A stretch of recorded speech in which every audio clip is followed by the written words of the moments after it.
Hörmətli izləyicilər, mən Ömür Rəstov. Amarkets Global Brokers şirkətindən hər birini salamlayıram. Bugün sizinlə günləş bazar analizini paylaşacaq. İlk öncə dollar indeksinə nəzər salaq.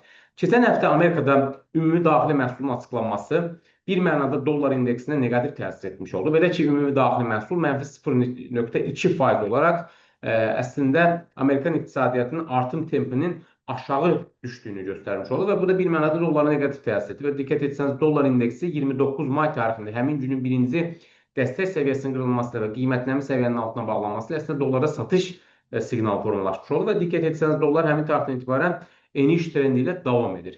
Bu həftə ərzində Amerikadan çox vacib xəbərlər açıqlanacaq. Bunlardan ISM PMI indeksi, yəni istehsalat indeksi, eyni zamanda hörmətli izləyicilər, bu həftənin ən vacib xəbəri olan may ayı üçün ümumi işsizlik səviyyəsi və non-farm payrolls göstəriciləri açıqlanmış olacaq.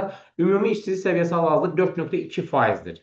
Lakin ümumi nəticə əgər bundan daha yuxarı olarsa, bu əmək bazarına neqativ tendensiyanın olduğunu göstərə bilər və eyni zamanda non-farm payrolls, yəni qeyri-kənd təsərrüfatı sahəsində yaradılan yeni iş yerlərinin sayı 130 mindən az olarsa, hansı ki 130 min proqnoz edilir may ayı üçün, bu bir mənada əmək bazarında qeyd etdiyimiz kimi neqativ tendensiyanın olduğunu göstərə bilər və federal ehtiyatların faiz dərəcəsini aşağı çəkmə ehtimalı daha da yüksələ bilər və bu da öz növbəsində dollar indeksindəki düşüşü sürətləndirə bilər.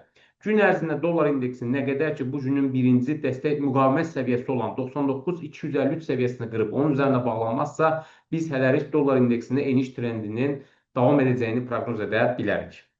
Hörmətli izləyicilər, bir digər maliyyə avro-dollar valyuta cütlüyüdür.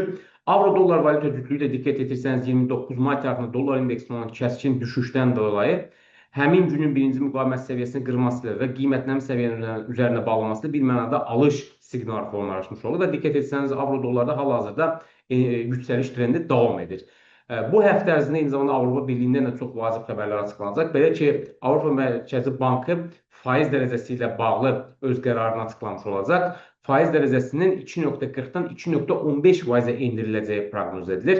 Təbii bir öncəki videolarımızda da qeyd etdiyimiz kimi avronun bu qədər yüksəlməsi əslində Avrozona iqtisadiyyatına o qədər də müsbət təsir etmir. Çünki Avrozona iqtisadiyyatında iqtisadi artım tempi çox aşağıdır və belə olan halda avronun da daha çox yüksəlməsi onun ixrac potensialına da neqativ təsir edir və Avropa Mərkəzi Bankının faiz dərəcəsini endirmə ehtimalı çox yüksəkdir. Əlavə olaraq bu həftə eyni zamanda Avropa Birliyində inflyasiya göstəriciləri, yəni Avrozonadan inflyasiya göstəriciləri açıqlanmış olacaq. İnflyasiyanın isə 2% olacağı proqnoz edilir.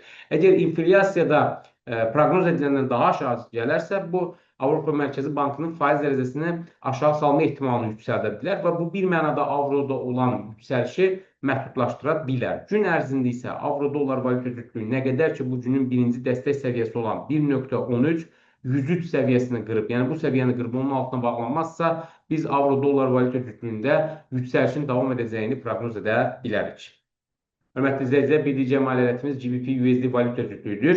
GBP-USD valyuta cütlüyü də diqqət etirsəniz 27 may tarixindən başlayan bir mənada eniş trendi artıq bugün başa çatmış oldu. Belə ki, bu günlərin GBP-USD valyuta cütlüyünün birinci müqavimət səviyyəsi, yəni 1,34 936 səviyyəsini qırması ilə və qiymətlənmə səviyyənin üzərində qalması ilə bir mənada 27 mayda başlayan eniş trendini başa çatdığını göstərir.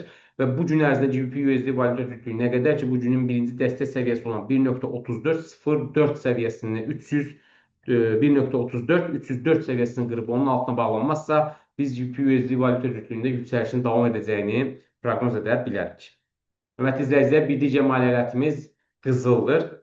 Qızılda da bir mənada 27 may tarixində başlayan aşağı yönlü korreksiya, belə ki 27 may tarixində qızılın qiymətinin həmin günün birinci dəstək səviyyəsinin qırılması ilə və hətta ikinci dəstək səviyyəsinin altına bağlanması ilə qızılda aşağı yönlü korreksiya başlamışdı və bu korreksiya bir mənada artıq 29 mayda başa çatmış oldu. Çünki diqqət etsəniz qızılın qiyməti həmin günün birinci müqavimət səviyyəsini qırdı və onun üzərinə bağlanmış oldu və diqqət etirsəniz artıq bu bir mənada qızılda alış siqnalının yaranması deməkdir. Bir öncəki videolarımızda da qeyd etmişdik hörmətli izləyicilər. Ümumiyyətlə qızılda olan hər aşağı yönlü enişlər korreksiya hesab olunmalıdır və əslində bu alış üçün böyük fürsətlər verir. Yəni uzun vədədə qızılın qiymətinə biz aşağı yönlü güclü bir eniş trendi hələlik gözləmirik. Təbii bu Rusiya-Ukrayna müharibəsinin daha da şiddətli mövqeyə keçməsi və eyni zamanda qlobal risklərin Trampın tarif siyasəti ilə bağlı qeyri-müəyyənliklərin olduğu bir belə deyək mühitdə hələlik biz qızılda kəskin bir düşüş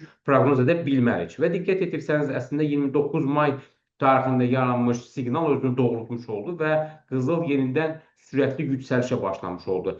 Bu gün ərzində nə qədər ki qızılın qiyməti bu günün birinci dəstək səviyyəsi olan 3266 dollar səviyyəsini qırıb onun altına bağlanmazsa, biz qızılda yüksəlişin davam edəcəyini proqnoz edə bilərik. Hörmətli izləyicilər, bircə maliyyətimiz S&P 500 indeksinin füturesisidir. Ümumi fonda baxdıqda S&P 500 indeksi də yüksəliş trendi ilə davam edir və bu bir mənada Nvidia-nın öz gəlirlərini açıqlaması ilə zirvə etmiş oldu. Belə ki, Nvidia öz gəlirlərini açıqladı və gəlirləri proqnoz ediləndən daha yüksək olmuş oldu və bu da təbii S&P 500 indeksinin yüksəlişi sürətləndirmiş oldu. 29 may tarixində diqqət etsəniz, yüksəliş bir mənada zirvə etmiş oldu. Lakin həmin tarixdən etibarən artıq S&P 500 indeksində eniş başladı və S&P 500 indeksi hal-hazırda range ticarətindədir. Belə ki, 30 may tarixində diqqət etsəniz, nə birinci dəstək səviyyəsinin altına bağlanır, nə də birinci müqavimət səviyyəsinin altına bağlanır. Yəni range içərisində ticarət olunur. Bu gün ərzində S&P 500 indeksi əgər bu günün birinci dəstək səviyyəsini qırıb onun altına bağlanarsa, biz S&P 500 indeksində aşağı yönlü korreksiyanın şahidi ola bilərik. Hörmətli izləyicilər, gün ərzində sizə çatdıracağımız xəbərlər bu qədər. Sizə uğurlu ticarət arzulayırıq. Sağ olun.